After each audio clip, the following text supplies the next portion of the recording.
اور آپ سادات اور مومنین کی خدمت میں تعزیت پیش کرتا ہوں۔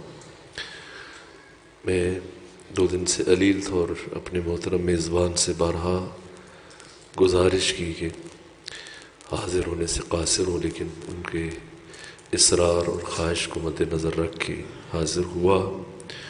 کوشش کروں گا کہ اس محدود اور مختصر وقت میں امام اور امامت سے متعلق اور امام علی نقی علیہ آلاف و تحیت و ثنا کی حیات طیبہ سے متعلق چند کلمات عرض کرنے میں کامیاب ہو سکوں۔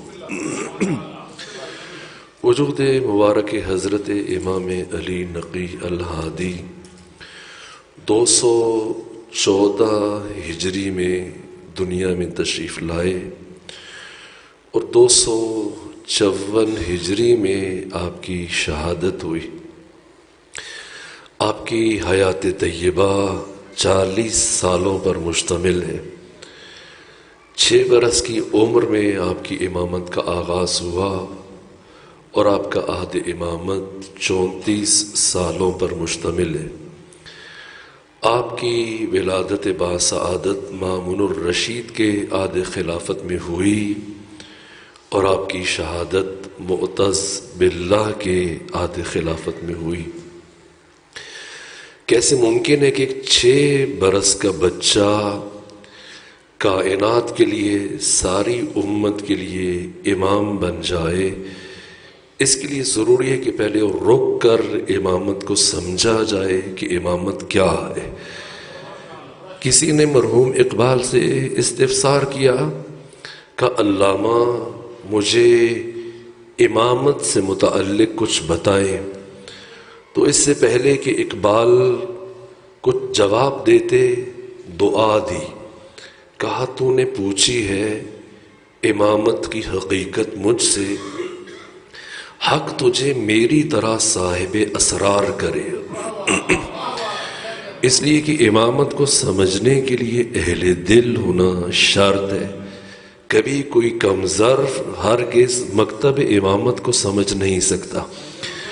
اگر میں یہ چاہوں کہ آج کی اس گفتگو میں امام علی نقی علیہ السلام کی حیات طیبہ کے ابعاد اور جہات بیان کروں، یا کوئی بھی طالب علم، کوئی جوان اگر اس کے دل میں یہ خواہش پیدا ہو کہ امام نقی، امام ہادی، امام علی ابن محمد کی سیرت کو پڑھے اور کوئی کتاب اٹھائے، تو شاید نہیں سمجھ پائے گا، اس لیے کہ 11 ائمہ کی یہ 250 سالہ حیات طیبہ اس طرح سے متصل ہے اور اس طرح سے پیوستہ ہے کہ ان میں سے کسی ایک امام کی زندگی کو اٹھا کے پڑھنا یہ خود بشر کے لیے قابل فہم نہیں ہے جب تک ان سب کی زندگیوں پر طائرانہ نگاہ نہیں ڈالے گا۔ اس طرح سے متصل ہے، وہی ایک حقیقت محمدی ہے، وہ ایک حقیقت مصطفوی کبھی اس کائنات میں علی کی شکل میں متجلی ہوئی، پھر وہی حقیقت محمدی حسن مجتبیٰ کی شکل میں ظاہر ہوئی، پھر اسی حقیقت محمدیہ کا ظہور حسین ابن علی کی شکل میں ہوا، پھر وہ حقیقت محمدی کبھی امام جعفر صادق، کبھی علی ابن موسیٰ الرضا، کبھی امام محمد تقی، کبھی امام علی نقی، مسلسل اس طرح سے ظہور ہوا کہ گویا یہ 250 سالوں میں ایک انسان نے زندگی گزاری۔ جہاں علی کی زندگی کی اختتام ہو رہا ہے، وہیں سے امام حسن مجتبیٰ کی زندگی اس طرح سے شروع ہوئی کہ لگتا نہیں کہ کوئی دوسرا انسان نہ اس ترتیب سے ایک لمحے کے لیے بھی ان 250 سالوں میں کار امامت نہیں رکا۔ مولا متقیان کی 33 برس کی عمر میں امامت کا آغاز ہوا اور پھر 30 سال آپ کا عہد امامت ہے۔ ایک جملہ مولا علی کے لیے عرض کروں پھر آگے بڑھوں۔ اسلام اپنے وجود میں علی کی شمشیر کا محتاج ہے اور اسلام اپنی بقا میں علی کے صبر کا محتاج ہے۔ اگر علی کی شمشیر نہ ہوتی تو اسلام ہرگز معرض وجود میں نہ آ سکتا، اور اگر صبر علی نہ ہوتا تو کبھی اسلام باقی نہ رہ سکتا۔ یہاں تک کہ جب اسلام کو اپنے پاؤں پہ کھڑا کیا، یہاں سے امام حسن مجتبیٰ کی امامت کا آغاز ہوا جو 9 سالوں پر مشتمل ہے۔ ان 9 سالوں میں امام حسن نے کیا کیا؟ سب سے بڑا کام اپنے دور کے طاغوت کے چہرے سے نقاب کو الٹا، اور جہاں امام حسن مجتبیٰ کا کام ختم ہوا وہاں سے حسین ابن علی کے کام کا آغاز ہوا۔ جس طاغوت کو امام حسن نے متعارف کروایا، اس پر ضرب حسین ابن علی نے چلائی اور تاریخ اسلام اور دنیا بشریت کو سب سے بڑا پیغام دیا۔ کربلا، عاشورہ تاریخ بشر کا سب سے بڑا پیغام ہے، اور جتنا بڑا پیغام ہے اتنے بڑے پیغامبر چاہیے تھے۔ اس لیے حسین ابن علی نے دنیا کی کسی بھی دوسرے ذریعے پر اعتماد نہیں کیا، کربلا کے پیغام کو بشر تک منتقل کرنے کے لیے 2 ہستیوں کو چنا، ایک زینب بنت علی اور ایک سید سجاد علی زین العابدین۔ اگر مدینے میں کوئی ایک لمحے کے لیے امام سجاد کے پاس رکتا صرف احوال پرسی کے لیے، سلام کے لیے، تو اگلے ہی لمحے مدینے کا گورنر محمد بن سلیمان بلا کے پوچھتا کہ بتاؤ حسین کا بیٹا تم سے کیا کہہ رہا تھا۔ اب بتائیں کہ ایک ایسا دور، بظاہر قید ختم ہو گئی، لیکن 34 سال باقی جس نظر بندی میں امام نے گزارے، انسان تصور نہیں کر سکتا کہ ایک لمحے کے لیے اگر کوئی سید سجاد کے پاس رکے تو گورنر ہاؤس میں اس کی پیشی ہوتی تھی۔ اب بتائیں کیسے تبلیغ کرے؟ یا 7 طریقے اختیار کیے امام علی زین العابدین نے کربلا کو بشر تک پہنچانے کے لیے، جن میں سے ایک اس کی طرف اشارہ کروں کہ تمام ائمہ میں سے حتی رسول اللہ کو آپ شامل کر لیجئے، سب سے زیادہ غلام امام سجاد نے خریدے، اور دشمن اس طرف متوجہ نہیں تھا، وہ یہ سمجھتا تھا شاید ثواب کے حصول کے لیے غلام خرید رہے ہیں پھر آزاد کر دیتے ہیں، لیکن کبھی کسی غلام کو سید سجاد نے 1 سال سے زیادہ اپنے پاس نہیں رکھا، اور جیسے ہی سال ختم ہونے لگتا شب قدر میں اپنے غلاموں کو، کنیزوں کو آزاد کر دیتے اور دوسرے غلام اور کنیز خریدتے۔ دشمن اپنی تمام تر سازش کے باوجود امام کی حکمت عملی کو نہ سمجھ سکا۔ بظاہر امام غلام خریدتے تھے، لیکن بباطن کس طرح سے کربلا کے پیغام کو انسانوں تک منتقل کرتے تھے۔ 1 سال اپنے پاس رکھ کرو، کیا انداز تھا۔ ایڈوارڈو اٹلی کے مایا ناز مفکر، یہ یہودی و نسل تھے، دنیا کے امیر ترین افراد میں سے، فیٹ کمپنی کے مالک اور سینکڑوں کمپنیوں کے مالک، جنہوں نے اسلام قبول کیا۔ اور جب یہ خمینی بدھ شکن سے ان کی ملاقات ہوئی تو ملاقات کے اختتام پر جب یہ گئے، آدھے گھنٹے کی ملاقات ہے، آن دی ریکارڈ موجود ہے، دوسری مرتبہ جب یہ آئے تو انہوں نے اسلام قبول کیا، تشیع کو قبول کیا، اور ڈاکٹر علی اکبر ولایتی نے ان سے پوچھا کہ یہودی تو اپنے عقیدے میں بڑے سخت ہوتے ہیں، آخر کس طرح سے آپ اپنے عقیدے کو چھوڑنے پر تیار ہو گئے اور آپ نے تشیع کو قبول کر لیا؟ تو کہا کہ پہلی آدھے گھنٹے کی جو ملاقات تھی، اس میں میرے محترم میزبان نے میرے گرد ایک ایسی ٹرائنگل کھینچی کہ میں کوشش کے باوجود اس سے باہر نہ نکل سکا۔ کہ کیسی ٹرائنگل، کیسی مثلث؟ کہ مجھے رخصت کرتے وہ 3 کتابیں دیں، ایک قرآن، نہج البلاغہ، صحیفہ سجادیہ، اور مجھ سے کہا کہ ایڈوارڈو اگر تم سنجیدہ ہو اور واقعاً اسلام کو سمجھنا چاہتے ہو تو ان 3 کتابوں کا مطالعہ کر لو، تمہیں کسی 4تھی کتاب کو پڑھنے کی ضرورت نہیں ہے، اسلام سمجھ میں آ جائے گا۔ قرآن سے متعلق ایڈوارڈو نے کیا کہا، نہج البلاغہ سے متعلق کیا کہا، صحیفہ سجادیہ سے متعلق جو جملہ کہا وہ میں عرض کروں اور آگے بڑھ جاؤں، کیا کہا ان 54 دعاؤں کو، یہ صحیفہ کاملہ اور صحیفہ سجادیہ جو آپ میں سے ہر مومن کے گھر میں موجود ہے، کہ ان 54 دعاؤں کو پڑھنے کے بعد مجھے یہ محسوس ہوا کہ یہ انسان جس کا نام علی زین العابدین ہے، اس کائنات کا سب سے بڑا ماہر نفسیات ہے، اور یہ اپنے اللہ سے اس طرح سے اپنی باتیں منواتا ہے اور یوں دعا مانگتا ہے کہ خدا کے پاس بھی انکار کا راستہ نہیں چھوڑتا۔ کیا انداز اختیار کرتے تھے۔ شب قدر ابھی قریب ہے، ماہ رجب آغاز ہو چکا، پھر شعبان، ماہ رمضان، یہ ماہ رمضان میں آپ شب قدر میں اعمال کرتے، مختلف انداز ہے آپ کا، کوئی صدقہ دے کر، کوئی نماز سے، کوئی تلاوت سے، کوئی ذکر سے، لیکن سید سجاد شب قدر کا آغاز کیسے کرتے تھے؟ امام اپنے تمام غلاموں کو، تمام کنیزوں کو، میرے عزیزوں پیغمبر سے لے کر امام عسکری تک سب نے مل کر اتنے غلام نہیں خریدے جتنے غلام صرف سید سجاد نے خریدے، اور شب قدر سارے غلاموں کو اکٹھا کرتے، تمام کنیزوں کو، اور جب سب جمع ہو جاتے تو حضرت ایک رجسٹر کھولتے اور باری باری ایک سے پوچھتے، بتاؤ فلاں دن فلاں موقع پر تم نے مجھ سے جھوٹ بولا تھا یا نہیں؟ وہ اعتراف کرتا، اور امام دوسرے کی طرف متوجہ ہوتے، فلاں دن تم نے مجھ سے غلط بیانی کی تھی یا نہیں کی تھی؟ وہ جو بھولا ہوتا تھا، مطمئن ہوتا تھا، جیسے امام اعتراف لیتا اور شرمندہ ہوتا، اور جب سب سے اعتراف لے لیتے اور سب پریشان ہوتے کہ نہیں معلوم امام اب میرے ساتھ کیا سلوک روا رکھیں گے، تو اس رجسٹر کو بند کرتے اور فرماتے، جاؤ آج کی شب میں نے تم سب کو معاف کیا، اور دوسرا جملہ ارشاد فرماتے، جاؤ آج کی شب میں نے تم سب کو آزاد کیا، اور پھر ایک ایک غلام کو، ایک ایک کنیز کو رخصت کرتے ہوئے ایک تش سے درہم و دینار کی تھیلی اٹھا کر دیتے رہتے کہ جاؤ اپنی آزاد اور باوقار زندگی کا آغاز کرو، اب کسی زندگی میں کسی اور کی غلامی اختیار نہ کرنا۔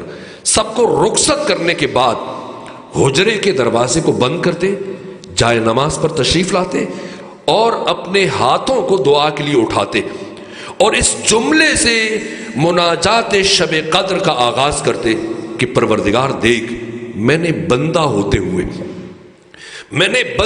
ہوئے اپنے سارے غلاموں کو معاف کر دیا، کیا تو اللہ ہوتے ہوئے اپنے اس ایک غلام کو معاف نہیں کرے گا؟ یہ انداز، وہ 56 دعائیں، آپ میں سے بہت سارے افراد حج کے لیے گئے ہوں، آپ مفاتیح الجنان اٹھا کے نہیں لے جا سکتے سعودی عرب میں، آپ نہج البلاغہ مسجد نبوی میں بیت الحرام میں نہیں لے کے جا سکتے، لیکن اگر آپ جائیں تو آپ کو نظر آئے گا کہ صحیفہ سجادیہ وہاں پر بھی موجود ہے۔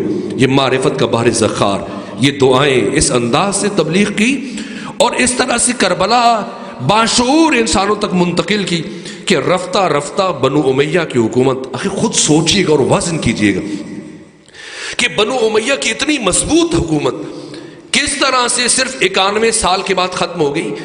وہ یزید کی جس کے لیے اتنا کچھ کیا گیا، 3 سال 8 مہینے 14 دن حکومت کرنے کے بعد مر گیا، اور اس کے بعد پھر مختصر عرصہ یہ حکومت چلی، کس نے ختم کی؟ یہ سید سجاد کی محنت تھی۔ وہاں سے امام باقر نے رفتہ رفتہ، اب حالات بدل رہے، اور 5 شاگردوں سے اپنے درس کا آغاز کیا، اور پھر امام صادق نے دنیا کی سب سے عظیم الشان یونیورسٹی کی بنیاد رکھی، اور ان بابا کے چھوڑے ہوئے 5 شاگردوں سے اپنے سلسلہ درس کو شروع کیا، اور 4000 شاگردوں تک پہنچے۔ بیک وقت 4000 شاگردوں کو پڑھاتے۔ شروع میں اگر کوئی مناظرے کے لیے آتا تو امام خود اس سے گفتگو کرتے، اگر کوئی خدا کا منکر ہوتا امام اس سے مناظرہ کرتے، اگر کوئی نبوت اور رسالت کا منکر ہوتا امام اس سے گفتگو کرتے، اگر ولایت و امامت کا کوئی منکر ہوتا امام اس سے گفتگو کرتے۔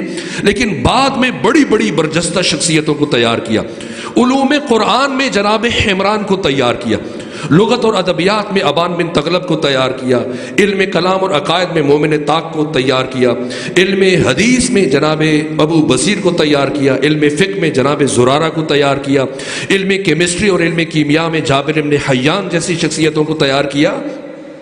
یہ جابر بن حیان جنہیں دنیا بابا کیمیا اور فادر آف کیمسٹری کہتی ہے، انہوں نے اپنی زندگی میں 400 کتابیں لکھی، اور اپنی ایک کتاب کی شروع میں یہ تاریخی جملہ لکھا کہ قیامت تک آنے والا کوئی ایک دانشور میرے کسی بھی نظریے کو رد نہیں کر سکتا، کیوں؟ اس لیے کہ میں امام جعفر صادق کا شاگرد ہوں۔ اس طرح سے شخصیتوں کو تراشا، یہاں تک کہ اب اگر کوئی مناظرے کے لیے آتا امام کی بارگاہ میں، امام پوچھتے بتاؤ کس علم کے بارے میں بات کرنا چاہتے ہو؟ اگر کہتا علم کلام میں، عقیدے میں بات کرنا چاہتا ہوں، فرماتے مومن طاق سے بات کرو۔ اگر کہتا حدیث میں، فرماتے ابو بصیر سے بات کرو۔ اگر کہتا فقہ میں بات کرنا چاہتا ہوں، امام فرماتے زرارہ سے بات کرو۔ اگر وہ اصرار کرتا کہ میں آپ سے مناظرہ کرنا چاہتا ہوں، امام فرماتے ان سے مناظرہ کرو۔ اگر تم نے ان میں سے کسی ایک کو شکست دے دی تو سمجھ لینا کہ تم نے جعفر صادق کو شکست دی۔ مرید پرور نہیں تھے، شخصیت پرور تھے، یہاں تک کہ پہلے منصور دوانقی بنو امیہ کی حکومت کو ختم کرنے کے بعد ان 3 بر اعظموں میں اپنی حکومت کو مضبوط کرنے میں مصروف رہا، لیکن جیسی اسے مدینے کی خبریں آنا شروع ہوئیں کہ میں یہاں پر بظاہر تخت پر بیٹھا حکومت کر رہا ہوں، لیکن میری حکومت جسموں کی حدوں تک محدود ہو کے رہ گئی، اور اس وقت پوری اسلامی دنیا میں اگر کسی شخصیت کی لوگوں کے دلوں پر حکومت ہے تو صرف اور صرف جعفر صادق ہے۔ اب اس نے سوچا کہ کیا کرے، کس طرح سے امام صادق کی مرکزیت کو توڑنے میں کامیاب ہو جائے۔ میں اس فکری تسلسل کو ان بچوں اور جوانوں تک پہنچانا چاہتا ہوں۔ میری وہ کیفیت نہیں ہے اس بیماری میں کہ میں جزیات کو بیان کروں، تفصیلات کو بیان کروں، کچھ اشارے عرض کر رہا ہوں صاحبان معرفت کے لیے، تاکہ حضرت امام علی نقی کی نہضت تک پہنچانے میں کامیاب ہو جاؤں۔ جہاں علی نے اپنا کام روکا، وہاں سے امام حسن نے اپنا کام شروع کیا، اور جہاں امام حسن مجتبیٰ نے اپنی ذمہ داریاں مکمل کی، وہیں سے حسین ابن علی نے اپنے کام کا آغاز کیا۔ جہاں سے امام حسین نے اپنا کام مکمل کیا، وہاں سے علی زین العابدین آگے بڑھے اور 35 سالوں میں امامت کے فریضے کو ادا کیا، اور اس کے بعد 18 سال 10 مہینے 14 دن امام محمد باقر، اور پھر امام جعفر صادق علیہ السلام نے کس طرح سے شخصیتوں کو تیار کیا کہ پوری اسلامی دنیا سے، پورے گوشوں سے سمٹ کر لوگ علم اور معرفت اور حقیقت کے متلاشی امام کی بارگاہ میں جمع ہونا شروع ہوئے، اور رفتہ رفتہ منصور دوانقی احساس محرومی میں مبتلا ہونے لگ گیا کہ میں تو محض لکڑی کے تخت پر بیٹھ کر لوگوں کے جسموں پر حکومت کر رہا ہوں، اگر پوری اسلامی دنیا میں کسی کے لوگوں کے دلوں پر حکومت ہے تو صرف اور صرف جعفر صادق ہے۔ اب مشیروں سے مشورہ کیا کہ کیا کرے کہ جعفر صادق کی اس حکومت اور محبت اور مرکزیت اور روحانیت کو توڑنے میں کامیاب ہو جائے۔ تو کسی نے مشورہ دیا کہ تم ایک ایسے دانشور کو تلاش کرو، ایسے عالم کو کہ جعفر صادق سے کچھ ایسے سوال پوچھے تمہارے دربار میں، علماء، دانشوروں کی، گورنروں کی، خواص کی موجودگی میں، کہ جعفر صادق لاجواب ہو جائے، اور تم اس طرح سے ان کے درس پر پابندی لگا دو کہ پڑھانے کی صلاحیت نہیں رکھتے، اور اس طرح سے ان کی امامت کا سلسلہ رک جائے گا۔ اور اب جب منصور دوانقی اس عباسی خلیفہ نے ڈھونڈنا شروع کیا تو پوری اسلامی دنیا میں 3 بر اعظموں میں جو بھی عالم ملتا ہے یا تو براہ راست امام جعفر صادق کا شاگرد ہے یا امام کے شاگردوں کا شاگرد ہے، یہاں تک کہ مسلسل تتبع، تفحص اور چھان پھٹک کے بعد ایک شخص ملا۔ کون؟ نعمان بن ثابت، جن کی کنیت ابو حنیفہ ہے۔ جیسی ملاقات ہوئی، کہا کہ میں چاہتا ہوں کہ آپ میرے دربار میں جعفر صادق سے کچھ ایسے سوال پوچھیں کہ وہ لاجواب ہو جائے۔ کہا مجھے معاف رکھیں، میں ان کا شاگرد رہ چکا ہوں۔ کہا اگر آپ یہ کام کر دو تو میں تمہیں اتنا کچھ عطا کر دوں گا کہ تمہاری نسلوں کے لیے کافی ہو جائے گا، اور میں سرکاری سطح پر تمہاری امامت کا اعلان کروں گا، تمہیں امام اعظم کا خطاب دوں گا۔ بالآخر اس تخویف اور تحریض کے نتیجے میں جناب ابو حنیفہ نے یہ پیشکش قبول کر لی اور کہا مجھے کچھ وقت دو کہ میں سوال تیار کر سکوں۔ یہاں تک کہ 4 مہینے مسلسل غور و فکر کے بعد امام ابو حنیفہ نے 40 سوال تیار کیے اور کہا منصور دوانقی اب آپ امام صادق کو بلائیں، مجھے یقین ہے کہ وہ ان سوالوں کا جواب نہیں دے پائیں گے۔ یہاں تک کہ منصور دوانقی نے اپنے تمام شہروں سے گورنر بلائے، خواص کو بلایا، علماء کو بلایا، دانشوروں کو بلایا، اور بنو عباس کے سرداروں کی موجودگی میں امام صادق کو مدینہ سے بلایا۔ ادھر ابو حنیفہ نعمان بن ثابت کو بلایا، وسط میں منصور دوانقی کی کرسی ہے، داہنے طرف امام صادق کو بٹھایا گیا، بائیں طرف نعمان بن ثابت ابو حنیفہ کی کرسی رکھی گئی، اور یہاں پر منصور دوانقی نے اپنی گفتگو کا آغاز کیا۔ کہا اے امام جعفر صادق، یہ ہمارے ملک کے بہت بڑے عالم ہیں، بہت بڑے دانشور ہیں، بہت بڑے فقیہ ہیں۔ امام نے کہا کہ ہاں ہم انہیں جانتے۔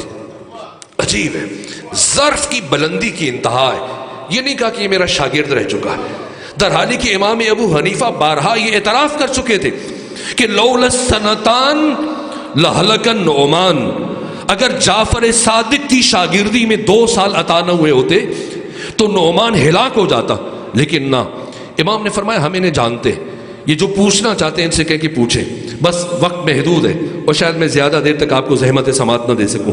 40 سوالوں میں سے میں تبرکاً کچھ سوال عرض کروں۔ سب سے پہلا سوال جو نعمان بن ثابت نے امام صادق سے پوچھا کہ فرزند رسول یہ بتائیں کہ مردار میں اور ذبیحہ میں کیا فرق ہے؟ کیوں ایک کا گوشت حلال ہے دوسرے کا گوشت حرام ہے؟ امام نے فرمایا خون کا فرق ہے، خون کا، ایک کا خون اس کے جسم سے نکل جاتا ہے اس لیے وہ حلال ہے، دوسرے کا خون اس کے جسم میں رہ جاتا ہے اس لیے وہ حرام ہے۔ کہا اچھا، خون کی وجہ سے مردار حرام ہے تو اللہ نے خون کو کیوں حرام قرار دیا؟ اگر اللہ خون کو حلال قرار دے دیتا تو یہ مردار کا گوشت ضائع نہ جاتا۔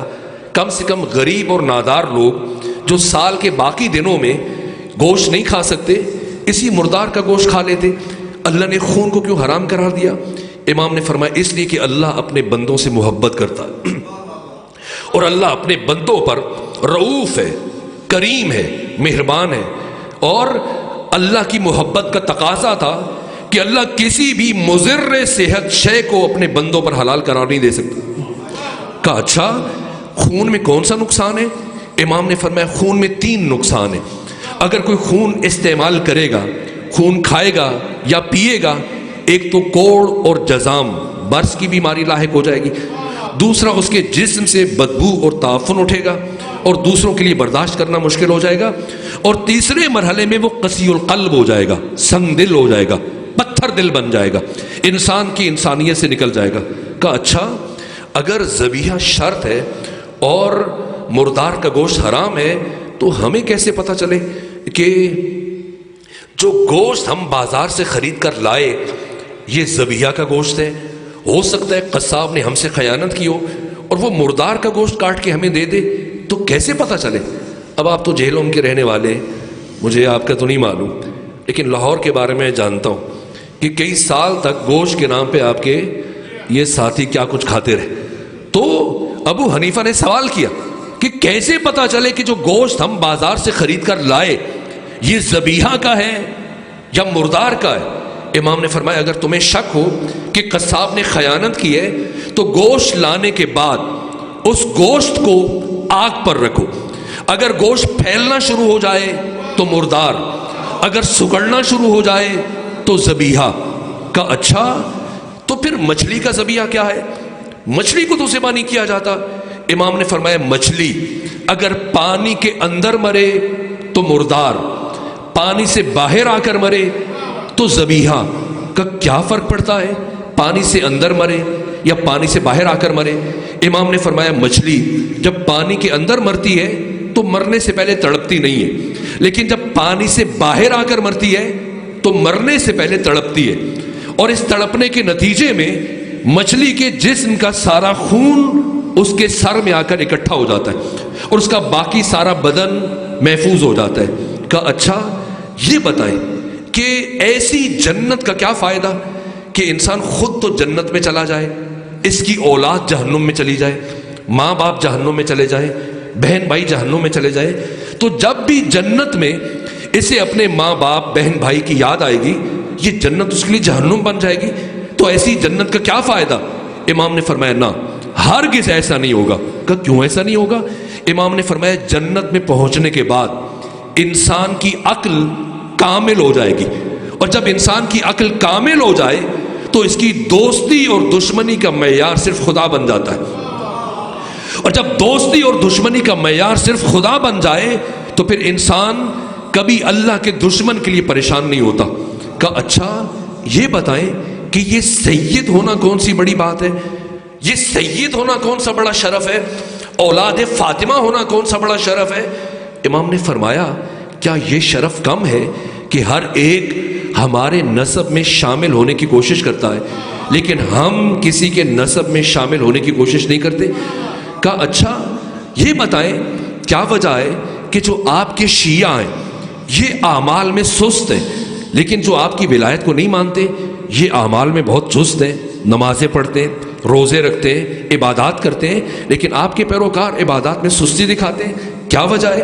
امام نے فرمایا کہ ابلیس نے ہمارے شیعوں کو عقیدے میں گمراہ کرنے کی کوشش کی تو ناکام ہوا، پھر اس نے سارا زور ان کے عمل پر صرف کیا جس کی وجہ سے عمل میں آ کر ان سے سستی ہو جاتی ہے، لیکن ہمارے دشمنوں کو عقیدے میں گمراہ کرنے کی بات چھوڑ دیا کہ عمل میں لگے رہو، یہ عمل کون سا تمہیں کوئی فائدہ پہنچا دے گا۔ کہ اچھا یہ بتائیں کہ انسانوں کے اعمال مادی ہیں یا روحانی ہیں؟ فرمایا روحانی ہے، اعمال کا اجر ثواب پاداش روحانی ہے۔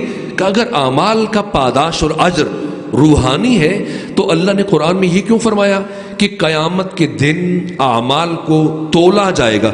یہ کیوں نہیں فرمایا کہ قیامت کے دن اعمال کو گنا جائے گا؟ بھلا ایک روحانی چیز کو کیسے تولا جا سکتا ہے؟ وہ کیسا میزان ہوگا جس پر ان کو تولا جا سکے. امام نے فرمایا ہوشیار ہو جاؤ اے ابو حنیفہ، وہ میزان جس پر قیامت کے دن ہر انسان کے عمل کو تولا جائے گا وہ ہم محمد و آل محمد کی ولایت کا میزان ہے. اگر ولایت ہے تو ہر عمل قبول کر لیا جائے گا، اور اگر ولایت نہیں تو ہر عمل رد کر دیا جائے گا. جیسی 40 سوالوں کے جواب سنے، ہر سوال کے جواب میں امام نے علماء بصرہ کا نظریہ بیان کیا، علماء کوفہ کا نظریہ بیان کیا، علماء حجاز کا نظریہ بیان کیا، پھر قرآن اور سنت سے اپنا نظریہ بیان کیا. بالآخر علم دوست تھا، امام کا شاگرد رہ چکا تھا، اگرچہ دشمن نے بلایا تھا، منصور دوانکی کے کہنے پہ آیا تھا، لیکن اتنا مجذوب ہوا امام کے جلال سے، امام کی ہیبت علمی سے، کہ ایک مرتبہ اٹھ کے کھڑا ہو گیا اور ہزاروں افراد کی موجودگی میں نعمان بن ثابت نے یہ اعتراف کیا کہ اے امام جعفر صادق، آج نعمان بن ثابت ابو حنیفہ اپنے پورے وجود سے منصور دوانکی کے دربار میں کھڑے ہو کر یہ اعتراف کر رہا ہے کہ چشم فلک نے، آسمان کی آنکھ نے اس ساری کائنات میں جعفر صادق سے بڑا عالم نہیں دیکھا ہے.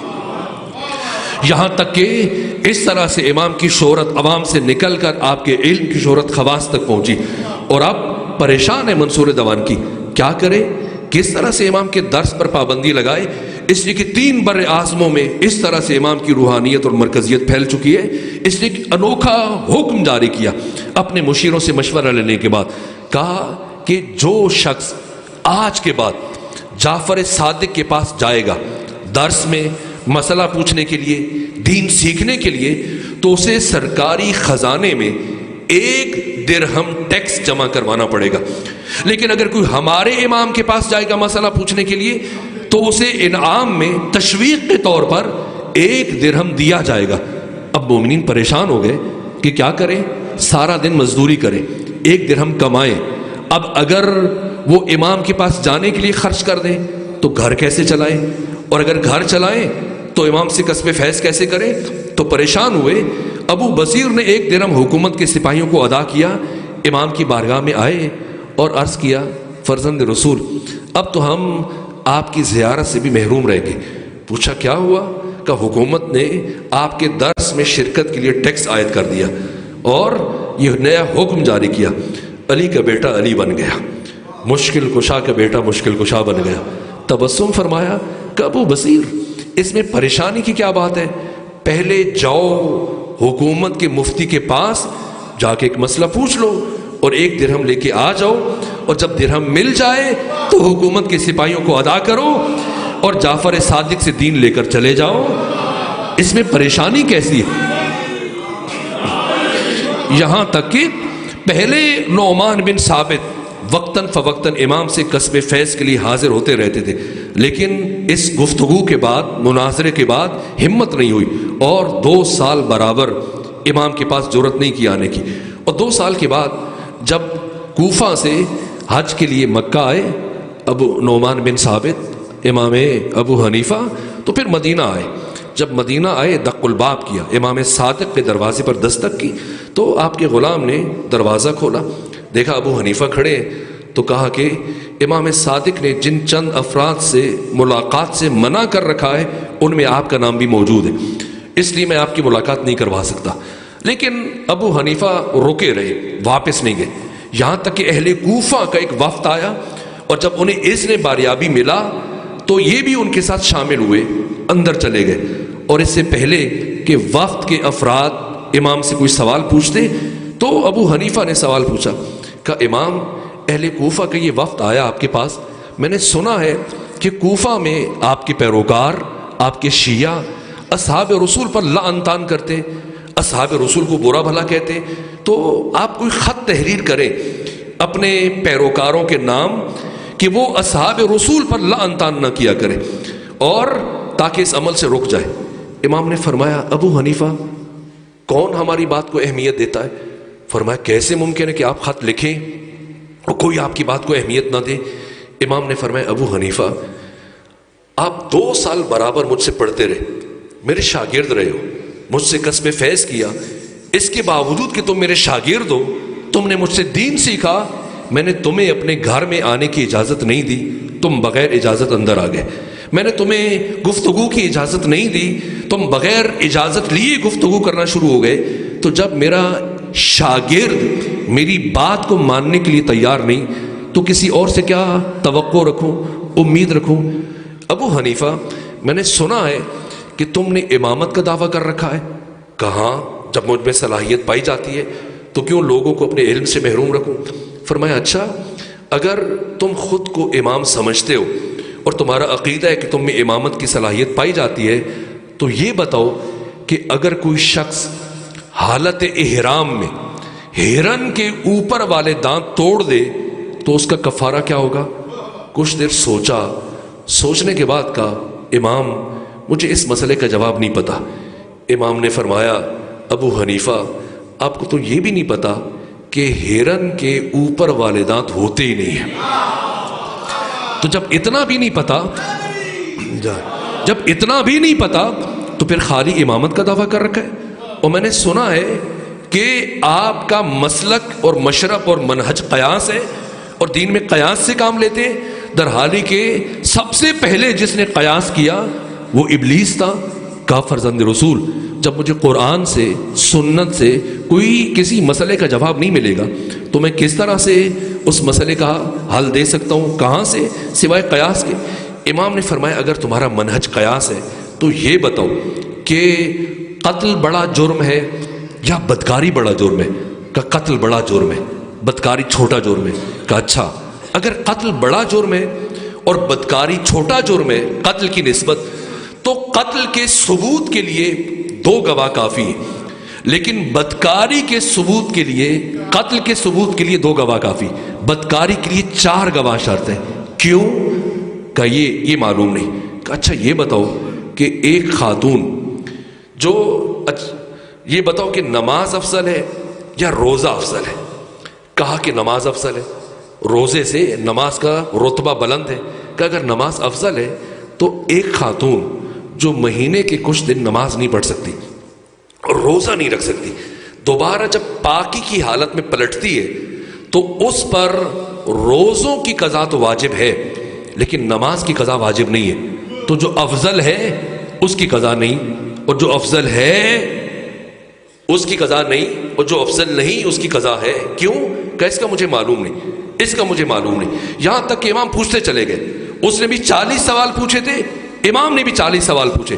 وقت کی تنگی کے مد نظر اور اپنی طبیعت کی ناسازی کے مد نظر گفتگو کو سمیٹ رہا ہوں، یہاں تک کہ امام نے جو 40واں سوال پوچھا کہ ابو حنیفہ یہ بتاؤ یہ جو قرآن کی آیت ہے کہ ثم لتسألن یومئذ عن النعیم، کہ پھر قیامت کے دن ان سے نعمتوں سے متعلق سوال کیا جائے گا، ابو حنیفہ بتاؤ یہ کون سی نعمتیں ہیں جن سے متعلق قیامت کے دن پوچھا جائے گا؟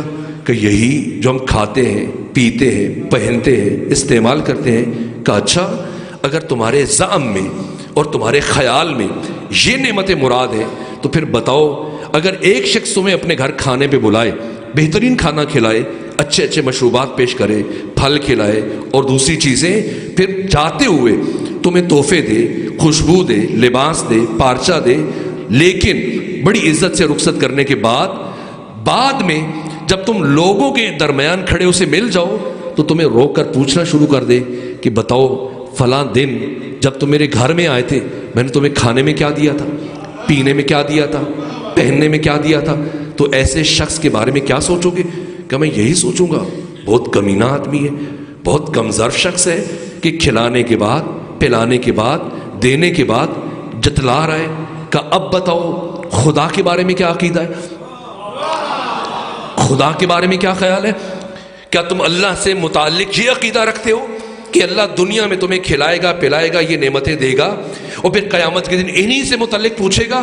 کہ پھر آپ بتائیے کہ وہ کون سی نعمتیں جن سے متعلق قیامت کے دن سوال کیا جائے گا؟ فرمایا ابو حنیفہ ہوشیار ہو جائیے، وہ نعمت جس سے متعلق قیامت کے دن ہر انسان سے روک کر سوال کیا جائے گا وہ ہم محمد والے محمد کی ولایت کی نعمت ہے۔ اگر ولایت ہے تو ہر عمل قبول کر لیا جائے گا، اگر ولایت نہیں ہے تو ہر عمل رد کر دیا جائے گا۔ اس طرح سے یہاں تک کہ منصور دوانقی مجبور ہوا امام کے گھر کو 3 مرتبہ اس نے آگ لگائی اور امام کی شہادت کے لیے کتنی کوششیں کی، یہاں تک کہ بنو ثقیف کے قبیلے سے 100 افراد کو اکٹھے کیا. اور اس بام عروج پر اب اس تسلسل کو سمجھیے. اب میں امام علی نقی کی سیرت تک پہنچ رہا ہوں. مولا متقیان سے آئے امام صادق کے یاد تک، ایک لمحے کے لیے بھی کار امامت رکا نہیں، آگے بڑھتا چلا گیا. اور تشیع جو آغاز میں اس سطح پہ نہیں تھا، اب ایک مکتب کے طور پر امام صادق نے کھڑا کیا. اور پھر امام موسیٰ کاظم نے کیا کام کیا؟ اپنے بابا کے چھوڑے ہوئے 4000 شاگردوں میں سے شریف ترین، با وفا ترین، با معرفت ترین شخصیات کا انتخاب کیا اور پوری اسلامی دنیا میں انہیں پھیلا دیا. یہ وکلاء کا ایک ایسا جال بچھایا کہ حکومت وقت کے برابر میں ہارون الرشید کے مقابلے میں ایک متوازی حکومت قائم کرنے میں کامیاب ہو گئے. یہاں تک کہ ثقافتی اعتبار سے، معاشی اعتبار سے، سماجی اعتبار سے، تربیتی اعتبار سے، ہر اعتبار سے امام موسیٰ کاظم نے ایک نظام دیا. اور مشکل ترین عہد امامت ہے امام موسیٰ کاظم علیہ السلام کا. ایک طرف صوفیہ، تصوف کے چاروں ارکان امام موسیٰ کاظم کے زمانے میں، ایک طرف معروف قرقی ہے، عبداللہ مبارک ہے، سفیان ثوری ہے، حسن بصری، یہ ارکان تصوف. دوسری طرف فلسفہ یونان کو عربی میں ترجمہ کر کے اسلامی دنیا میں لایا جا رہا ہے. تیسری طرف چاروں کے چاروں امام فقہ میں امام کے مقابلے میں موجود ہیں، امام ابو حنیفہ، امام مالک، امام شافعی اور امام احمد ابن حنبل. اور چوتھی طرف بنو عباس کے ظالم ترین حکمران، اور ان سب کا مقابلہ کرنا ہے امام موسیٰ کاظم نے، اور وہ بھی زندان میں رہتے ہوئے. اور اس طرح سے ان 35 سالوں میں امامت کو بام عروج تک پہنچایا کہ اب سمجھیے گا، اس طرح بام عروج تک پہنچایا مکتب امامت کو پچھلے ائمہ کی مسلسل کوششوں نے کہ امام علی ابن موسیٰ الرضا، آپ کا 20 سالہ عہد امامت، جن میں سے 17 سال امام علی ابن موسیٰ الرضا نے مدینہ میں گزارے، 3 سال آپ نے خراسان میں گزارے. اور جب مدینہ کو چھوڑ کر مامون الرشید کی دعوت پر امام خراسان کی طرف آ رہے تھے، تو پچھلے 7 اماموں کی محنت کا اثر دیکھیے گا کہ جب بازار نیشاپور میں پہنچے تو 1.5 سے 2 لاکھ افراد نے فرزند رسول کا استقبال کیا، جن میں سے صرف 24,000 افراد لکھنے والے تھے، جن کے ہاتھوں میں قلم دوات تھے. جیسے آج کل یہ ڈیجیٹل بٹیرا آپ کے ہاتھوں میں ہے، یہ واٹس ایپ ہے، یہ موبائل سیل ہے، یہ فیس بک ہے، یہ مجلس کے اشتہار آپ ادھر سے ادھر بھیجتے ہیں. نہ، ایسے کچھ ذرائع نہیں تھے. اس زمانے میں صرف خبر پھیلی تھی کہ فرزند رسول مدینہ سے خراسان کی طرف آ رہے، اور لوگ کئی دنوں سے سفر کر کے نیشاپور میں سمٹ کر جمع ہو رہے. اور جب بازار ہے، بس آخری جملے عرض کر رہا ہوں، بازار نیشاپور میں امام کی سواری آئی تو 1.5 سے 2 لاکھ افراد جمع تھے، جن میں سے 24,000 قلمدان افراد تھے. اور ہر ایک کی حسرت تھی کہ فرزند رسول اپنی زبان سے کچھ بیان کرے اور ہم لکھیں. یہ ہے تاریخ کا وہ انتقام کہ جب پہلا محمد دنیا سے جا رہا تھا اور قلم و دوات مانگ رہا تھا، اور سامنے کھڑے افراد کہہ رہے تھے کہ ان الرجل لیہجر، نعوذ باللہ اس مرد کو ہذیان ہو گیا، اس کی بات کو اہمیت دینے کی ضرورت نہیں. اور یہ تاریخ کا انتقام ہے کہ جب 8واں محمد آیا تو 24 سے 28,000 قلمدان حالت انتظار میں کہ فرزند رسول کچھ بیان کرے اور ہم درج کریں، لکھیں. واقعی عجیب مرحلہ تھا.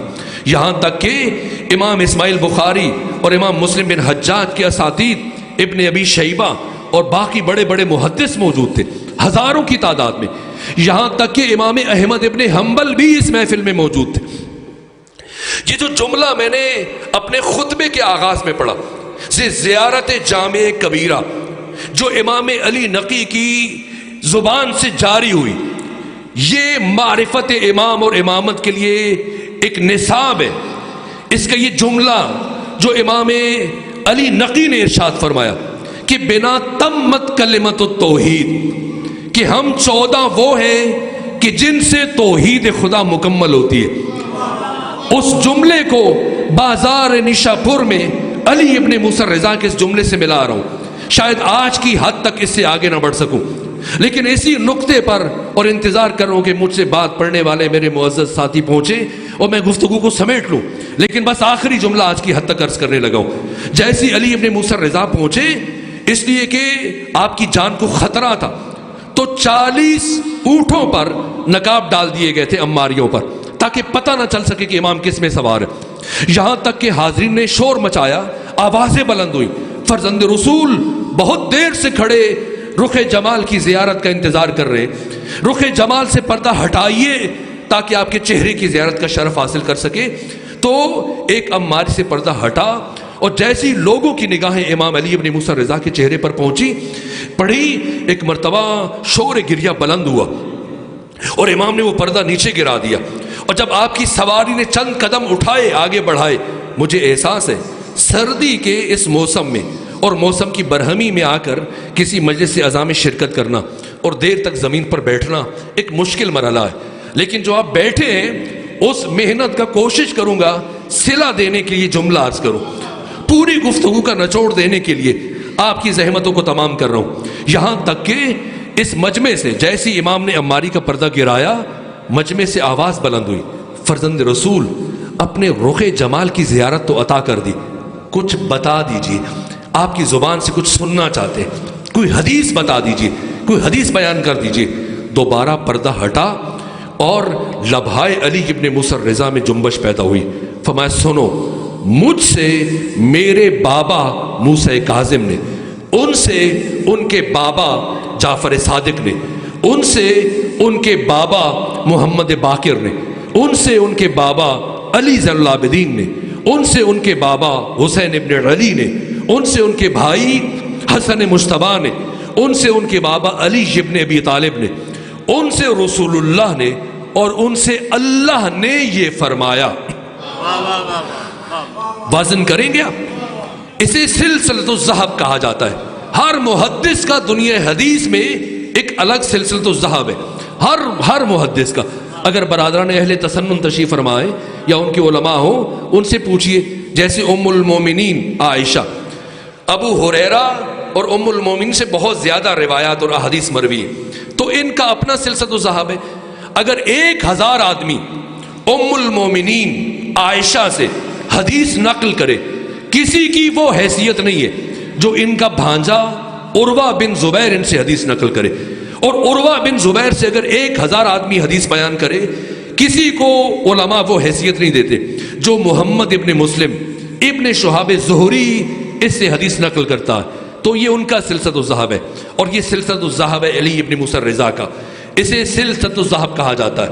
اور اس سے متعلق امام احمد ابن حنبل اگر مجھ سے پوچھے کہ اہل تسنن کے 4 ائمہ میں سے امام شافعی، امام مالک، امام ابو حنیفہ، امام احمد ابن حنبل میں سب سے بڑے امام کون سے ہیں علمی اعتبار سے، تو امام احمد ابن حنبل ہیں۔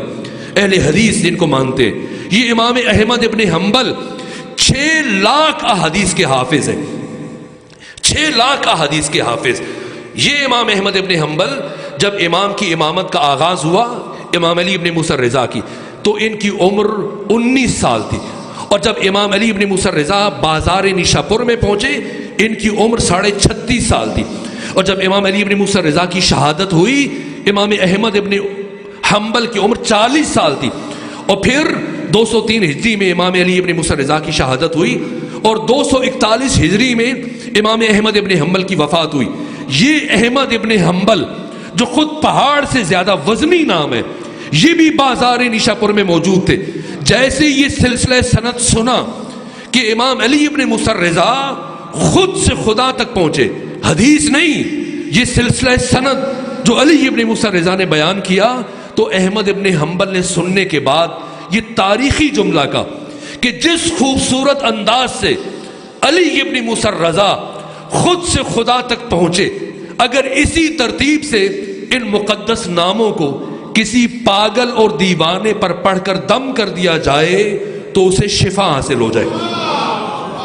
یہ سلسلہ سند بیان کرنے کے بعد آپ نے پردہ گرایا اور حاضرین سے شور اٹھا دوبارہ، فرزند رسول ہم کچھ سننا چاہتے ہیں۔ حضرت نے پردہ ہٹا کے فرمایا سنو، کل اللہ یہ فرما رہا ہے، کلمۃ لا الہ الا اللہ حصنی، کلمہ لا الہ الا اللہ میرا قلعہ ہے، فمن دخل فی حصنی امن من عذابی، جو اس کلمہ توحید میں داخل ہو گیا، جو اس قلعہ توحید میں داخل ہو گیا، وہ میرے عذاب سے بچ گیا، وہ جنتی بن گیا، وہ ہلاکت سے بچ گیا، اس کا انجام بالخیر ہو گیا۔ یہ فرمایا، پردہ گرا دیا، آگے بڑھے، لیکن سامنے کئی دنوں سے اور بعض کئی گھنٹوں سے انتظار کرنے والے عشاق ولایت کھڑے تھے۔ انہیں یہ محسوس ہوا کہ صرف اتنی بات کہنے کے لیے اتنا بڑا سلسلہ سند کبھی ذکر نہ کرتے۔ علی ابن موسیٰ رضا، بات ادھوری ہے، اس لیے دوبارہ سے اصرار بڑھا، فرزند رسول اپنی بات کو مکمل کر دیجئے۔ وہ جملہ امام علی نقی کا جو میں نے سرنامہ کلام میں عرض کیا، جو امام نے زیارت جامع کبیرہ میں ارشاد فرمایا کہ بنا تمت کلمت التوحید، اس جملے کو علی ابن موسیٰ رضا کے اس جملے سے ملا کر زحمت تمام کرنے لگا ہوں۔ دوبارہ پردہ ہٹا اور ایک جملہ ارشاد فرمایا، فرمایا بشرطہا و شروطہا۔ یہ جو اللہ فرما رہا ہے کہ کلمہ لا الہ الا اللہ میرا قلعہ ہے، جو اس میں داخل ہو گیا عذاب سے بچ گیا، اس کی کچھ شرائط ہے، اس کی کچھ شروط ہے، اور ان شرائط میں سے ایک شرط میں علی ابن موسیٰ رضا ہوں، علی ابن موسیٰ رضا ہوں۔ یہ جملہ اس لیے عرض کر رہا ہوں، آج ہمارے ملک میں، وطن عزیز پاکستان میں، بہت سارے افراد کو توحید پرستی کا ایک بخار چڑھا ہے کہ ہم بڑے موحد ہیں، اور جب ان سے پوچھا جائے کہ توحید کیا ہے تو کہتے ہیں لا الہ الا اللہ، لا الہ الا اللہ، اور اتنے توحید پرست ہے کہ اگر کوئی یا رسول اللہ بھی کہہ دے تو انہیں یہ بدعت نظر آتا ہے، اگر کوئی یا علی مدد بھی کہہ دے تو انہیں یہ بدعت اور گناہ نظر آتا ہے اور شرک نظر آتا ہے، اور یہ کہتے ہیں صرف اور صرف یا اللہ مدد، باقی سب شرک و بدعت۔ علی ابن موسیٰ رضا نے بازار نشاپور میں 1.5 سے 2 لاکھ افراد کی موجودگی میں 24 سے 28 ہزار قلمدان اور محدثین کے اجتماع میں نصاب توحید بیان کیا۔ توحید کیا ہے؟ توحید کا آغاز کیا ہے؟ توحید کا انجام کیا ہے؟ کمال توحید کیا ہے؟ شرک کیا ہے اور کفر کیا ہے؟ صرف لا الہ الا اللہ پڑھ لینا، صرف لا الہ الا اللہ کہہ دینا توحید ہے۔ یہ توحید کا آغاز ہے، یہ کمال توحید نہیں ہے۔ جو علی ابن موسیٰ رضا فرما رہے ہیں کہ بشرطہا و شروطہا، اس قلعہ توحید کی کچھ شرائط ہیں، اور ان شرائط میں سے ایک شرط میں علی ابن موسیٰ رضا ہوں۔ کیا مطلب؟ یعنی لا الہ الا اللہ توحید ہے، لیکن کمال توحید نہیں ہے، آغاز توحید ہے۔ کمال توحید کیا ہے؟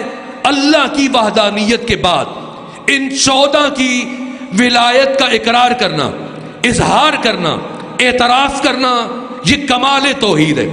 پھر شرک کیا ہے اور کفر کیا ہے؟ ان 14 کے علاوہ کسی اور کو، کسی 15ویں کو اٹھا کر ان 14 کی صف میں شامل کرنے کی کوشش کرنا، یہ شرک ہے۔ اور اللہ کا یا اللہ کے بعد ان 14 میں سے کسی کی ولایت کا انکار کرنا، یہ کفر ہے، یہ کفر ہے۔ ان 14 کی ولایت اللہ کی وحدانیت کا ناگزیر تتمہ ہے، ناگزیر تکملہ ہے۔ توحید خدا ان 14 کی ولایت سے مکمل ہوتی ہے۔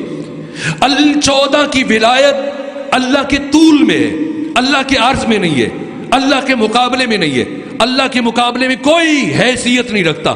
یہ 14 اللہ کے طول میں ہے۔ ان سے مانگنا ایسا ہی ہے جیسے خود خدا سے مانگنا، اس لیے کہ اللہ نے ان 14 کو معین کیا۔ یہ 14 اللہ کی مشیت کے ظرف ہیں، یہ 14 اللہ کی رضا کے مظہر ہیں۔ آپ کی مرضی ہے کہیں یا اللہ مدد، آپ کی مرضی ہے کہیں یا رسول اللہ مدد، آپ کی مرضی ہے کہیں یا علی مدد، جس سے بھی مدد مانگے مل جائے گی۔ یہ 14 اللہ کی مشیت کے ظرف ہے۔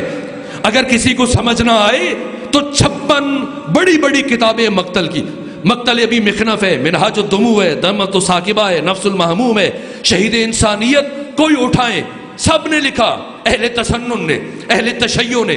روز عاشور جب حر ابن یزید الریاحی اپنی آنکھوں پر پٹی باندھ کر اپنے غلام اور بیٹے کے ہمراہ امام کی بارگاہ میں حاضر ہوئے اور آ کر یہ کہا کہ کیا میری توبہ قبول ہو سکتی ہے؟ کیا مجھے معافی مل سکتی ہے؟ تو جا کے پڑھے کیا حسین نے یہ فرمایا کہ میں تمہارے لیے دعا کروں گا، اللہ تمہاری توبہ قبول کر لے گا؟ نہ جیسی ہو نے کہا کیا میری توبہ قبول ہو سکتی ہے؟ لبھائے حسینی میں جنبش پیدا ہوئی، فرمایا ہو جا، اللہ نے تمہیں معاف کیا۔ یہ 14 اللہ کی مشیت کے ظرف ہے، یہ 14 اللہ کی مشیت کے مظہر ہے، یہ 14 اللہ کی رضا کے مظہر ہے۔ ان 14 سے مانگنا ایسا ہی ہے جیسے خود خدا سے مانگنا۔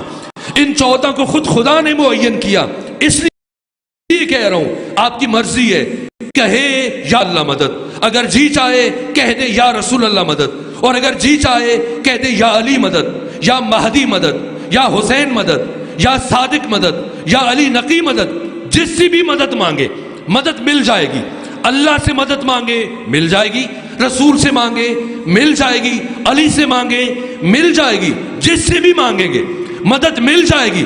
لیکن اگر کوئی بدبخت اپنے دل میں علی ابن ابی طالب کا بغض رکھتے ہوئے یا اللہ مدد کہے گا، مدد تو نہیں ملے گی، لعنت یقیناً مل جائے گی۔ ان 14 کی ولایت خدا کی ولایت ہے۔ امام کی شہادت ابھی آخر میں تشریف فرما ہے، آ چکے ہیں، آپ سنیں گے تفصیلاً۔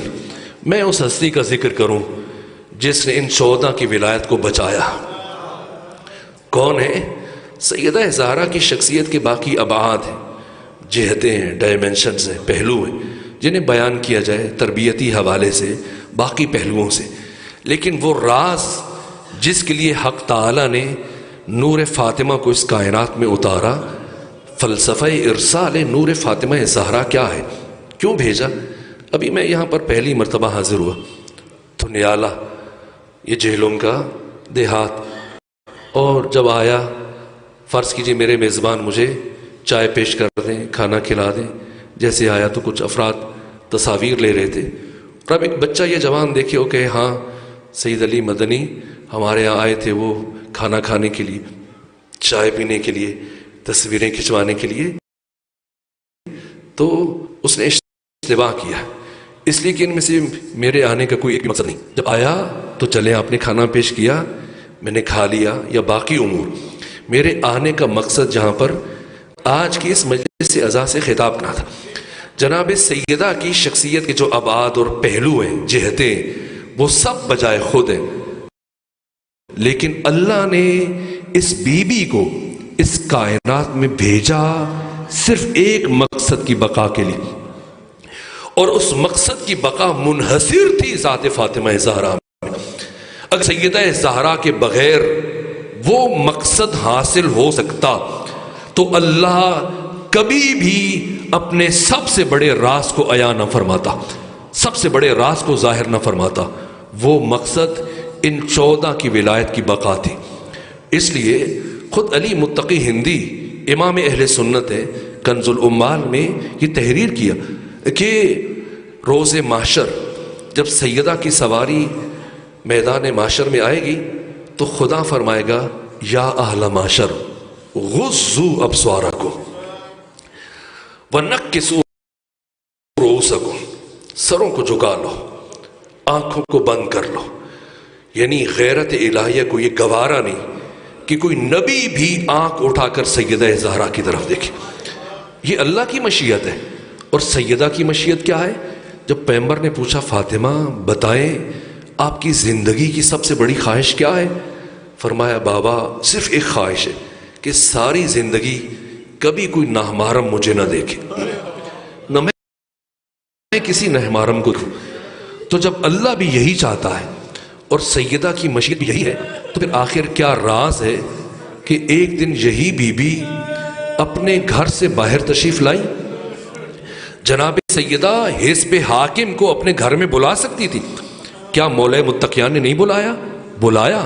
امام اسماعیل بخاری نے صحیح بخاری میں لکھا ہے، مسلم بن حجاج نے صحیح مسلم میں لکھا ہے کہ سیدہ کی رحلت کے بعد مولا متقیان نے وقت کے حکمران کو گھر بلایا کہ آؤ ہم بیٹھ کے گفتگو کرتے ہیں مسلمانوں کی مصلحت کے لیے، اور اکیلے آنا، دوسرے فرد کو اپنے ہمراہ نہ لے کے آنا۔ آپ جانتے ہو کہ ہمارے دل اس سے خوش نہیں۔ اگر علی بلا سکتے ہیں کیا فاطمہ زہرا نہیں بلا سکتی؟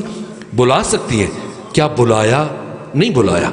اگر فدق چاہیے تھا تو گھر بلا لیا ہوتا، یا حزب حاکم کے گھر چلی جاتی، لیکن نہ اسے اپنے ہاں بلایا نہ اس کے گھر گئی. کون سا مقام منتخب کیا؟ مسجد نبوی کو. ایسے وقت میں چلی جاتی جب ہجوم نہ ہوتا، رش نہ ہوتا، لیکن آج وہ وقت منتخب کیا جب مسجد نبوی کھچا کھچ لوگوں سے بھری تھی، اور چلی.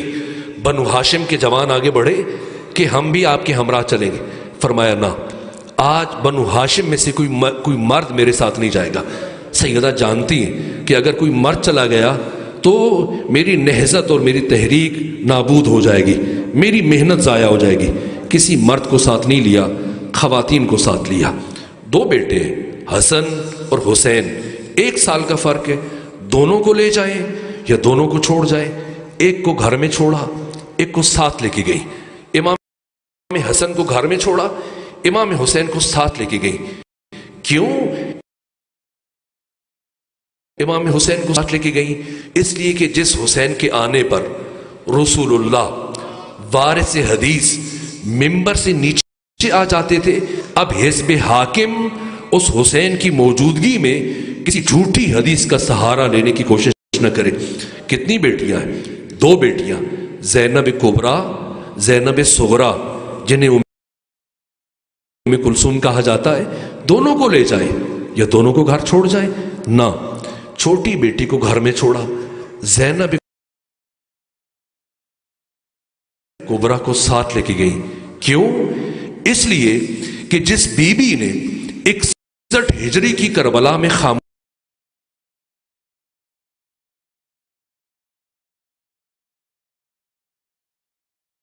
رہنا تھا، اسے گھر میں چھوڑا.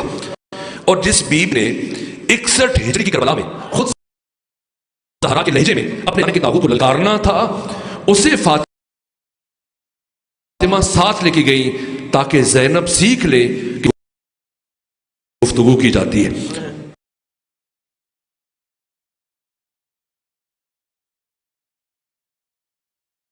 پہنچی خلدون جیسے متعصب مورخ نے لکھا کہ بی بی نے اپنے سر کے اوپر 2 چادریں اوڑی ہوئی تھی، اس طرح سے کہ بی بی کی ردا زمین پر خط کھینچتی ہوئی چل رہی تھی. ام سلمہ آگے بڑھی، زوجہ رسول، عرض کیا نبی زادی مجھے بھی اپنے ہمراہ لے جائے. فرمایا نہ، آج میں نہیں چاہتی کہ میرے بابا کے حرم کی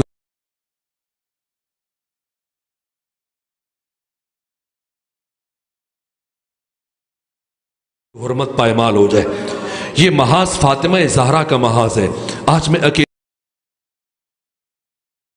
جاؤں گی. یہاں تک کہ بنو ہاشم کی 70 خواتین کے جرمٹ میں نبی زادی دربار کی طرف چلی. ابن خلدون نے لکھا کہ بی بی کے چلنے کا انداز ہو بہو رسالت مآب کے جیسا تھا. گئیں اور کھڑے ہو کر خطبہ شروع کیا، اور پہلے کافی دیر گریا کرتی رہی، پھر خطبہ شروع کیا. لیکن میں نے پڑھا ہے جب خطبہ شروع کیا 2.5 گھنٹوں پر مشتمل یہ خطبے کے دوران میں گریا نہیں کیا، پہلے گریا کر لیا. اور خطبہ ایسا خطبہ، 2 خطبے سیدہ کے، ایک خواتین جو عیادت کے لیے آئی تھی بعد میں ان کے سامنے دیا تھا، ایک خطبہ حزب حاکم دربار میں وقت کے حکمران کے سامنے دیا. جو خطبہ خواتین کی موجودگی میں دیا میں نے خود گنا، اس میں 7 آیتیں، اور جو خطبہ دربار میں دیا اس میں 63 آیتیں، جن میں سے 9 آیتیں صرف وراثت سے متعلق تھی. وراثت سے متعلق میں حیران ہوتا ہوں، میں پوچھتا ہوں بی بی ادھر 7 آیتیں پڑھی خطبے میں، یہاں 63 آیتیں کیوں؟ تو بی بی کا جواب ہوگا کہ کچھ دن پہلے جب میرے بابا نے قلم و دوات مانگا تھا تو یہی لوگ کہہ رہے تھے کہ ہمارے لیے کتاب کافی ہے. اگر تمہارے لیے کتاب کافی ہے تو آؤ فاطمہ زہرا کو جواب دو. جب فاطمہ زہرا کی 63 آیتوں کا کوئی جواب نہ دے سکے تو اب حزب حاکم نے ایک ایسی حدیث پڑھی جس کا راوی تنہا خود تھا. کیا کہا کہ میں نے پیغمبر کی زبان سے سنا، نحن معاشر الانبیاء لا نورث ولا نورث، ہم گروہ انبیاء نہ کسی کے وارث ہوتے ہیں نہ کوئی ہمارا وارث ہوتا ہے، ہم جو چھوڑتے ہیں وہ صدقہ ہوتا ہے. جیسے یہ سنا اس موقع پر دیکھیے فاطمہ زہرا کس مرحلے پر کیا کام کر رہی ہیں. وہ تحریر پیش کر سکتی تھی، لیکن کس مرحلے پر پیش کی؟ حزب حاکم کو بے نقاب کرنے کے لیے ایک مرتبہ وہ سند پیش کی. جب سند پیش کی، ایک مرتبہ حزب حاکم کے چہرے پر پسینہ آیا. کہا کہ اس سند پر کوئی گواہ پیش کیے جائے. ام ایمن کو لے کے آئیں، اس ترتیب سے باقی گواہ پیش کیے. تو جب گواہوں کو مطالبہ کیا، سیدہ نے فرمایا یاد رکھو، مجھ سے سند کو دکھانے کے بعد گواہوں کا مطالبہ کرنا خود یہ بتا رہا ہے کہ تمہیں اپنی بیان کردہ حدیث پر اعتماد نہیں ہے، تمہیں اپنی بیان کی ہوئی حدیث پر اعتماد نہیں ہے.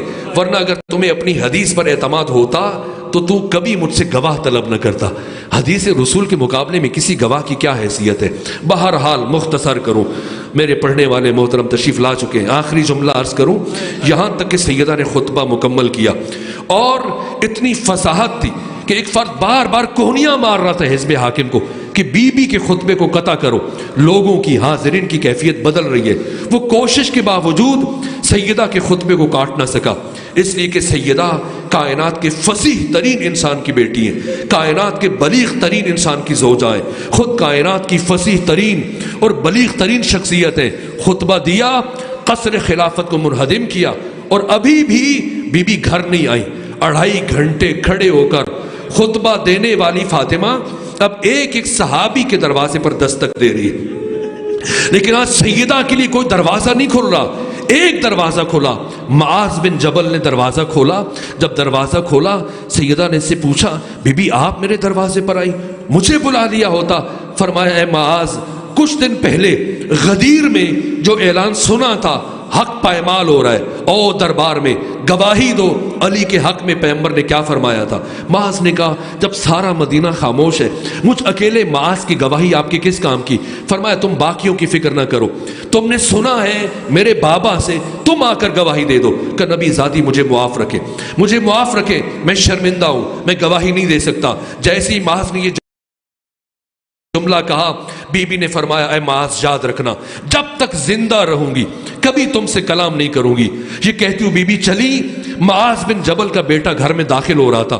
بی بی کا جملہ اس کے کانوں میں پڑا. اپنے بابا سے پوچھا بابا نبی زادی کیوں آئی تھی؟ بتایا نصرت کے لیے. کہا آپ نے کیا جواب دیا؟ کہا میں نے عذر خواہی کی. کہا بی بی نے کیا جواب دیا؟ کہا بی بی یہ کہہ کے گئی جب تک زندہ رہوں گی کبھی تم سے کلام نہیں کروں گی. یہ سنا معاذ کا جوان سال بیٹا واپس مڑا، چل پڑا، الٹے پاؤں چل پڑا. ایک مرتبہ معاذ نے پوچھا کہاں جا رہے ہو؟ اپنے گھر میں کیوں نہیں جا رہے؟ کہا کبھی زندگی میں اس گھر میں قدم نہیں رکھوں گا. کہا کیوں قدم نہیں رکھو گے؟ یہ تمہارا گھر ہے، میں تمہارا باپ ہوں. کہا میں نے پیغمبر کی زبان سے سنا تھا اللہ کی رضا فاطمہ کی رضا میں ہے، اللہ کا غضب فاطمہ کے غضب میں. جس سے فاطمہ راضی ہے اس سے خدا راضی، اور جس سے فاطمہ ناراض ہو گئی اس سے خدا ناراض ہو گیا. بس میرے عزیزو، اب بی بی گھر پہنچی، لیکن حزب حاکم نے یہ محسوس کیا کہ اگر یہ معظمہ کچھ دن اور زندہ رہ گئی اور اسی طرح سے لوگوں کے ضمیروں کو اور شعور کو جھنجھوڑتی رہی تو کوئی ہمیں اس مسند پر نہیں بیٹھنے دے گا. چنانچہ طے کیا گیا جتنا جلد ممکن ہو سکے اس شمع ہدایت کو گل کر دیا جائے، اس چراغ ہدایت کو بجھا دیا جائے. چنانچہ 50 افراد ہاتھوں میں ڈنڈے اٹھائے، تلواریں اٹھائے، لکڑیاں اٹھائے، جلانے کا سامان اٹھائے، نبی زادی کے گھر کی طرف بڑھے. اور کسی نے دستک کی، دق الباب کیا. علی اٹھے دروازہ کھولنے کے لیے، یا نبی زادی آ کر علی کے سامنے رک گئی، دست ادب جوڑ دیے. کہا علی جب تک میرے بابا محمد مصطفیٰ زندہ رہے کبھی خود انہوں نے اپنے حق میں تلوار نہیں اٹھائی، ہمیشہ آپ نے میرے بابا کا دفاع کیا. اس لیے کہ اس وقت روئے زمین پر حجت خدا میرے بابا تھے اور آج روئے زمین پر حجت خدا آپ ہیں، اس لیے آپ خود اپنے حق میں تلوار نہیں اٹھائیں گے. آج نبی زادی آپ کا دفاع کرے گی. فرمایا جیسے نبی زادی مناسب سمجھتی ہیں. اب دروازے کے قریب گئیں، آپ کے علم میں کیا گفتگو ہوئی؟ بس کسی نے قنفذ کو اشارہ کیا اور قنفذ آگے بڑھا. در فاطمہ زہرا کو آگ لگی، دروازہ جلنے لگا. لیکن میں نے پڑھا ہے شیخ عباس قمی صاحب مفاتیح الجنان، انہوں نے اپنی کتاب بیت الاحزان میں لکھا کہ وہ شخص غصے میں اتنا بپھرا ہوا تھا کہ اس نے دروازہ جلنے کا انتظار نہیں کیا، جلتے ہوئے دروازے کو ٹھوکریں مارنا شروع کی. ٹھوکریں مارنا شروع کی اور تھوڑی دیر کے بعد یہ دروازہ گرا۔ اے دنیالا کے غیور مومنین، اپنے دلوں پہ ہاتھ رکھ کے مجھے بتاؤ، کیا وہ دروازہ زمین پر گرا؟ زمین پر گرا؟ اے کاش زمین پر گرا ہوتا، لیکن میں کیسے عرض کروں؟ امام زمانہ فرماتے ہیں کہ میں اس لمحے کو کبھی نہیں بھلا سکتا جب میری دادی فاطمہ زہرا جلتے ہوئے دروازے اور دیوار کے درمیان تھی اور اس دروازے کی کیل میری دادی کے بازو میں پیوست ہو گئی۔ بس دروازہ گرا اور 50 میں سے 11 افراد اس دروازے کو رونتے ہوئے اندر داخل ہوئے، اور بی بی کی آواز بلند ہوئی، فضا میری مدد کے لیے بڑھو، میرا محسن شہید ہو گیا، فضا میری پسلیاں ٹوٹ گئی۔ اور ان 11 میں سے ایک فرد، میں نے پڑھا شیخ عباس قمی نے لکھا، اس کے ہاتھ میں رسی تھی اور اس کی یہ کوشش تھی کہ کسی طرح سے علی کے قریب پہنچے اور علی کے گلوئے اطہر میں رسی ڈالے۔ جانتا تھا آج علی تلوار نہیں اٹھائیں گے، لیکن اس سے پہلے کہ وہ حضرت سے قریب پہنچتا، شیخ عباس قمی نے لکھا کہ بی بی نہیں معلوم کس طرح اس جلے ہوئے دروازے کے نیچے سے اٹھی اور اٹھ کر ان ٹوٹی ہوئی پسلیوں کے ساتھ آگے بڑھ کر علی اور اس شخص کے درمیان کھڑی ہو گئی اور فرمایا، اے فلاں، تو کبھی میری زندگی میں علی تک نہیں پہنچ پائے گا، علی تک نہیں پہنچ پائے گا۔ اس شخص نے جواب دیا، اے نبی زادی درمیان سے ہٹ جا، ورنہ ایسا ظلم کروں گا کہ تو ہٹنے پر مجبور ہو جائے گی۔ فرمایا، قیامت تک نہیں ہٹوں گی، قیامت تک نہیں ہٹوں گی۔ اگر سن سکے تو سنے، ایک مرتبہ اس شخص نے اپنا بازو فضا میں بلند کیا اور پوری طاقت سے ایک ایسا تماچا نبی زادی کے رخسار پر مارا کہ ایک مرتبہ فاطمہ زہرا زمین پر گری، فاطمہ زہرا زمین پر گری، آپ کے بندے ٹوٹے اور پھر غشی کی کیفیت میں گئی۔ کچھ لمحوں کے لیے بی بی بے ہوش ہو گئی۔ اتنی دیر میں علی امیر المومنین کے گلوئے اطہر میں رسی ڈال کر جب آپ کو دربار کی طرف لے کے جانے لگے، کچھ لمحوں کے بعد جب بی بی کو ہوش آیا، فضا سے پوچھا، میرے ابن عام کہاں ہیں؟ امیر المومنین کہاں ہیں؟ علی کو یہ لوگ کہاں لے کے گئے؟ کہ دربار لے جانا چاہتے ہیں، ان سے بیعت لینا چاہتے ہیں۔ ایک مرتبہ اس کیفیت میں اٹھی، جب اٹھی دیکھا دروازے کے قریب تھے مولا متقیان، اور دشمن کس بے ادبی کے ساتھ لے کے جا رہا تھا میں بتا نہیں سکتا، کہ ایک مرتبہ بی بی نے اپنا ہاتھ علی کے دامن میں ڈال دیا۔ بس میرے عزیزو، اس سارے واقعے میں وہ پہلا شخص مدینے کے اندر موجود نہیں تھا۔ جب واپس آیا، اس نے دوسرے سے پوچھا کہ میں نے سنا ہے تو نے نبی زادی کے دروازے کو آگ لگائی تھی۔ کہا میں نے آگ لگائی تھی۔ کہا میں نے سنا ہے کہ نبی زادی نے بڑی مقاومت دکھائی۔ کہا بڑی مقاومت دکھائی۔ کہا میں نے سنا ہے نبی زادی علی کے دامن کو نہیں چھوڑ رہی تھی۔ کہا نہیں چھوڑ رہی تھی۔ کہا پھر بتا کیسے چھڑوایا؟ کیسے چھڑوایا؟ کہا ہم نے علی کے گلوئے اطہر میں رسی ڈالی، علی کو مسجد کی طرف کھینچنا شروع کیا اور نبی زادی نے اپنا ہاتھ علی کے دامن میں ڈال دیا۔ ہم نے سوچا خاتون ہے، زخمی ہے، اگر ذرا زور سے کھینچیں گے تو نبی زادی کا ہاتھ چھوٹ جائے گا، لیکن نبی زادی نے اتنی مضبوطی سے علی کے دامن کو تھام رکھا تھا کہ جیسے جیسے ہم علی کو کھینچ رہے تھے، نبی زادی علی کے ساتھ کھنچتی چلی جا رہی تھی، نبی زادی علی کے ساتھ کھنچتی چلی جا رہی تھی۔ کہ پھر بتا کیسے چھڑوایا؟ کہ بس چھڑوا لیا۔ کہ نہ بتا کیسے چھڑوایا؟ کہ میں نے سمجھ لیا کہ نبی زادی نے اتنی مضبوطی سے علی کے دامن کو تھام رکھا ہے کہ قیامت تک نہیں چھوڑے گی۔ کہا میں نے ایک مرتبہ داہنے دیکھا، ایک مرتبہ بائیں دیکھا، میرے قریب کنفوس کھڑا تھا، اس کی کمر بند میں تازیانہ تھا، میں نے آگے بڑھ کر وہ تازیانہ نکالا اور فضا میں لہرانے کے بعد اس زور سے نبی زادی کے ہاتھوں پر مارا کہ ایک مرتبہ فاطمہ زہرا کے ہاتھ چھوٹ گئے۔